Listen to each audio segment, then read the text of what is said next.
গাজা অভিমুখী সাংবাদিক, চিকিৎসক ও অধিকার কর্মীদের নৌবহরকে ইসরায়েলি বাহিনী আটকে দিয়েছে বলে নিশ্চিত করেছে ফ্রিডম ফ্লোটিলা কোয়ালিশন কর্তৃপক্ষ। আজ বুধবার এই ঘটনা ঘটেছে। ফ্লোটিলা কর্তৃপক্ষ বলেছে, সামরিক বাহিনী ইসরায়েলির সদস্যরা দ্য কনশেন্স জাহাজটির দখল নিয়েছেন। ওই জাহাজে 93 জন সাংবাদিক, চিকিৎসক ও অধিকার কর্মী আছেন। এর আগে গাজা অভিমুখী আরও 3টি ছোট নৌযানকে আটকে দিয়েছেন তারা। কনশেন্স জাহাজটিতে বাংলাদেশি আলোকচিত্রী শহীদুল আলমও আছেন।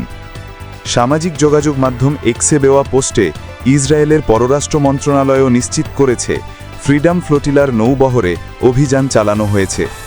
মন্ত্রণালয় দাবি করেছে, বৈধ নৌ অবরোধ ভাঙা ও যুদ্ধাঞ্চলে ঢোকার আরেকটি ব্যর্থ প্রচেষ্টা কোনো ফল ছাড়াই শেষ হয়েছে।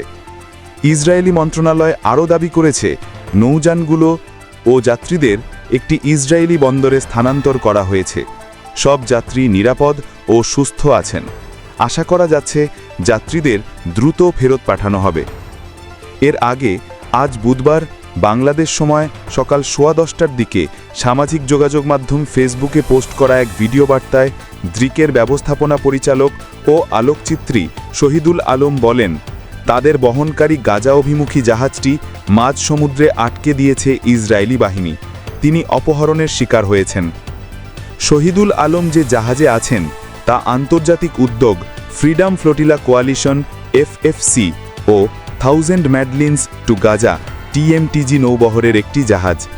আন্তর্জাতিক সাংবাদিক ও চিকিৎসক কর্মীবাহী এই জাহাজ ইসরায়েলের অবৈধ অবরোধ ও সংবাদ মাধ্যমের স্বাধীনতা নিশ্চিত করার লক্ষ্যে গাজা অভিমুখে রওনা হয়েছিল। গতকাল ফেসবুকে পোস্ট দিয়ে শহীদুল বলেছিলেন, তারা আজ ভোরে রেড জোনে পৌঁছে যেতে পারেন।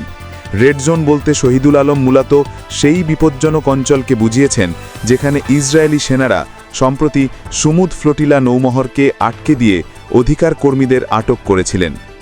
সুমুদ ফ্লোটিলা নৌবহরের নৌযানগুলো ইসরায়েলি অবরোধ ভেঙে গাজায় ঢোকার চেষ্টা করেছিল।